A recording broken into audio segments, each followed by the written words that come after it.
ഈ ലോകത്ത് എന്തെല്ലാം പ്രശ്നങ്ങളാണ് നടക്കുന്നത്? രാഷ്ട്രീയപരമായിട്ട്, സാമൂഹ്യപരമായിട്ട്, കുടുംബപരമായിട്ട്. ഇതിന്റെയൊക്കെ ഒരു അടിസ്ഥാനം നമ്മളൊന്ന് ഇറങ്ങി ചിന്തിക്കുമ്പോൾ അതിൽ നിന്ന് മനസ്സിലാകുന്നത് ആരും ക്ഷമിച്ചു കൊടുക്കാൻ തയ്യാറാകുന്നില്ല. ആ ഒരു കാരണത്തിന്റെ പേരിലാണ് ഈ ഒരു മുഴുവൻ പ്രശ്നങ്ങളും ഉണ്ടാകുന്നത്. അവിടെ ജസ്റ്റ് ഒരു സോറി പറഞ്ഞാൽ തീരാവുന്ന പ്രശ്നങ്ങൾ പോലും അവരിങ്ങനെ ഊതി വലുതാക്കി അതിനെ താൻ തന്നെ ഉയർന്നു നിൽക്കണം, തോറ്റു കൊടുക്കാൻ തയ്യാറാകുന്നില്ല ഒരു മനുഷ്യന്. ഇവിടെ നമ്മൾ മനസ്സിലാക്കേണ്ട ഒരു വിഷയം എന്താണെന്ന് പറഞ്ഞാൽ ഖുർആാനിന്റെ ഈ വിഷയത്തിലുള്ള നിലപാട്. അതായത് എല്ലാവരും ക്ഷമിക്കാൻ പറയുമ്പോൾ ഇസ്ലാം അവിടെ വ്യത്യസ്തമായ ഒരു നിലപാടാണ് പറയുന്നത്. അതായത് ഖുർആൻ പറയുന്നു ഫസ്ബിർ സബറൻ ജമീല, നിങ്ങൾ സുന്ദരമായ ക്ഷമ നിങ്ങൾ ക്ഷമിക്കാന്നാണ് പറയുന്നത്. സാധാരണ ക്ഷമയല്ല, സുന്ദരമായ ക്ഷമ. അത് ഖുർആനിന്റെ നിലപാടായിട്ട് ഖുർആൻ പറയും. ഈ ഒരു ക്ഷമയുടെ ഈ ഒരു ഫസ്ബിർ സബറൻ ജമീല എന്നൊരു വിഷയത്തിന്റെ ഒരു കാര്യം നമ്മൾ ഹുദൈബിയ സന്ധിയിലേക്കൊന്ന് ആ ഒരു ചരിത്രം നമ്മളൊന്ന് വായിക്കുമ്പോൾ നമുക്ക് അതിൻ്റെ അകത്ത് നിന്ന് മനസ്സിലാകുന്നത് നബിതങ്ങൾ സല്ലല്ലാഹു അലൈഹി വസല്ലം ഈ സുന്ദരമായ ഒരു ക്ഷമ, നബിതങ്ങൾക്ക് മുഴുവൻ ആളുകളും പ്രതികൂലമായിട്ട് നിന്നു, മുഴുവൻ കാര്യങ്ങളും നബിതങ്ങൾക്ക് പ്രതികൂലമായിട്ട് വന്നു. അതിന്റെ ആ ഒരു സന്ദർഭത്തിൽ നബിതങ്ങൾ സല്ലല്ലാഹു അലൈഹി വസല്ലം മുഴുവൻ കാര്യങ്ങളും ക്ഷമിച്ചു കൊടുക്കുകയാണ്. ഓരോ കാര്യങ്ങൾ പറഞ്ഞു. നബിതങ്ങൾ കൂടുന്ന സഹാബത്ത് പോലും ആ സന്ദർഭത്തിൽ സഹാബാക്കൾക്ക് അവിടെ പതറിയെന്ന് നമുക്ക് സാധാരണ പറയും. പക്ഷെ സഹാബാക്കൾ അവിടെ പതറിയത് സ്വാഭാവികമാണ്. കാരണം ആ ഒരു ഇത് പരിശോധിച്ചാൽ നമുക്ക് മനസ്സിലാക്കാൻ സാധിക്കും അവിടെ ഒരു സാധാരണ മനുഷ്യന്റെ മാനസികാവസ്ഥ. അവിടെ പറയുന്ന നിബന്ധനകൾ എന്തൊക്കെയാണ്? അവിടെ കുറേശികളിൽ നിന്ന് ആരെങ്കിലും മുസ്ലിമായിട്ട് ഇങ്ങോട്ട് വന്നാൽ നിർബന്ധമായിട്ടും അവരെ അങ്ങോട്ട് തിരിച്ചയക്കണമെന്ന് പറയുന്നു. നേരെ തിരിച്ചവർക്ക് അങ്ങനെ നിർബന്ധമില്ല. ഏറ്റവും വിഷമം വരുന്ന ഒരു വിഷയം എന്താണെന്ന് വെച്ചാൽ ഇവിടെ നബിതങ്ങളുടെ സ്വപ്നം സാക്ഷാത്കരിക്കാൻ വേണ്ടി ഇവര് ഇഹ്റാം കെട്ടി നബിതങ്ങളോടൊപ്പം ഉംറയ്ക്ക് വേണ്ടി വരികയാണ്. അപ്പൊ അവരോട് ഒറ്റയടിക്ക് പറയാണ് നിങ്ങൾക്ക് ഈ വർഷം ഉംറ ചെയ്യാനുള്ള അനുവാദമില്ല എന്ന് പറയാണ്. അപ്പം മൊത്തത്തിൽ അവരുടെ ആ മാനസികാവസ്ഥ തളർന്നു പോവുകയാണ്. അങ്ങനെയാണ് അവർ അക്ഷമരാകുന്നത്. ആ ഒരു സമയത്ത് അവരുടെ അത് സ്വാഭാവികമായിട്ടാണ് അങ്ങനെ സംഭവിക്കുന്നത്.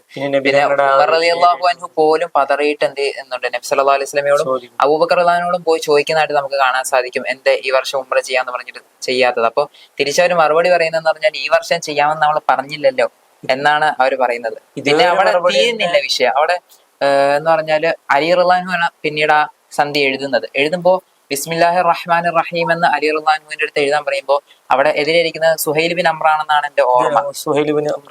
അപ്പൊ സുഹൈൽ ബിൻ അംർ അവിടെ പറയുന്നുണ്ട് അങ്ങനെ ബിസ്മില്ലാഹിർ റഹ്മാനിർ റഹീം എന്ന് എഴുതാൻ സാധിക്കത്തില്ല, ബിസ്മിക അല്ലാഹുമ്മ എന്ന് വേണം എഴുതാൻ.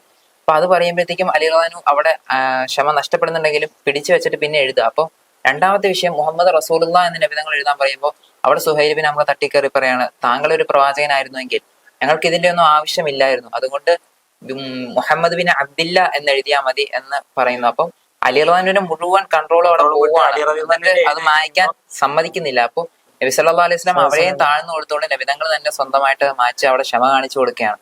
അതാണ് പിന്നെ ഇത്രത്തോളം ഒക്കെ ക്ഷമിച്ചിട്ട് അവർക്ക് കിട്ടിയ ഏറ്റവും വലിയ പ്രയോജനം എന്ന് വെച്ചാല് ഒരു യുദ്ധം പോലും ചെയ്യാതെ സഹാബാക്കളും നബിതങ്ങളും ഒക്കെ മുഴുവൻ കീഴടക്കുന്ന ഒരു സന്ദർഭം നമുക്കവിടെ കാണാൻ സാധിക്കുന്നു. നബിതങ്ങൾ സല്ലല്ലാഹു അലൈഹി വസല്ലം മുഴുവൻ അധികാരങ്ങളും നബിതങ്ങൾക്ക് കിട്ടി, മുഴുവൻ കാര്യങ്ങളും നബിതങ്ങളുടെ കയ്യിലാണ്. രാജാധികാരം പോലെ നബിതങ്ങളുടെ പേരിൽ ക്ഷമയുടെ ആ ഒരു സഹാബത്ത് നബിതങ്ങളുടെ കൂടെ ഉണ്ട്. നബിതങ്ങൾ എന്ത് പറഞ്ഞാലും അവർ തയ്യാറാണ്.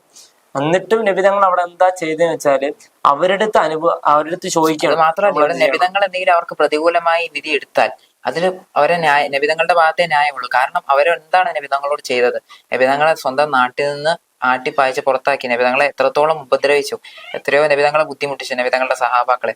അപ്പൊ അങ്ങനെയുള്ള ഒരാള് ഈ നാട് കീഴടക്കി എല്ലാവരും പൂർണ്ണ വിധേയമാണ്, നബിതങ്ങളുടെ കാൽക്കീഴിലാണ്. ആ സമയത്ത് തിരിച്ചു വരുമ്പോൾ നബിതങ്ങൾക്ക് എന്ത് തീരുമാനവും എടുക്കാം. പക്ഷെ അവിടെയും നബിതങ്ങൾ നമ്മളെ പഠിപ്പിക്കുന്ന ക്ഷമ. അതായത് നബിതങ്ങൾ അവിടെ പറയുന്നുണ്ട് ആ മക്കയുടെ വാതിൽ വന്ന് നിന്നിട്ട് നബിതങ്ങൾ സല്ലല്ലാഹു അലൈഹി വസല്ലം അവരോട് ചോദിക്കുകയാണ്, അവരുടെ അഭിപ്രായം ചോദിക്കുകയാണ്, എന്താണ് എന്നെ കുറിച്ച് നിങ്ങൾ വിചാരിക്കുന്നത്? അപ്പൊ അവര് നബിതങ്ങളോട് പറയാണ് താങ്കൾ ഉത്തമനായിട്ടാണ് ഞങ്ങൾ മനസ്സിലാക്കുന്നത്. അപ്പൊ നബിതങ്ങൾ അവരോട് പറയുകയാണ് യൂസഫ് നബി അലൈഹി സ്വലാം അദ്ദേഹത്തിന്റെ സഹോദരന്മാരോട് പറഞ്ഞതുപോലെ ഇന്നേ ദിവസം നിങ്ങൾക്ക് യാതൊരു കുഴപ്പവുമില്ല, നിങ്ങൾക്ക് ഞാൻ പുറത്തു തന്നിരിക്കുന്നു എന്ന് പറഞ്ഞിട്ട് അവിടെ നബിതങ്ങൾ ആ ക്ഷമ കാണിക്കുന്നത്. അവിടെയാണ് സബറുൻ ജമീൽ, ആ ഒരു സുന്ദരമായ ക്ഷമ എന്ന് പറയുന്നത് അവിടെ നമുക്ക് പൂർണ്ണമായി നബിതങ്ങൾ പഠിപ്പിച്ചതായിട്ട് നമുക്ക് കാണാൻ സാധിക്കും. ഇവിടെ ഇത്രത്തോളം പ്രശ്നങ്ങൾ വന്നിട്ട് നബിതങ്ങൾ സല്ലല്ലാഹു അലൈഹി വസല്ലം മുഴുവൻ കാര്യങ്ങളും ക്ഷമിച്ചു കൊടുത്തു. പക്ഷെ ഇന്നത്തെ മനുഷ്യന്റെ അവസ്ഥ എന്ന് വെച്ചാല് വളരെ ചെറിയ കാര്യങ്ങൾക്ക് അവര് ക്ഷമിക്കാൻ തയ്യാറാകുന്നില്ല. അവര് ഒന്ന് വിട്ടുവീഴ്ച ചെയ്ത് കഴിഞ്ഞാൽ, അവർക്കൊന്ന് മാപ്പ് ചെയ്ത് കൊടുത്തു കഴിഞ്ഞാൽ വലിയ വലിയ പ്രശ്നങ്ങൾ ഒഴിവാകും.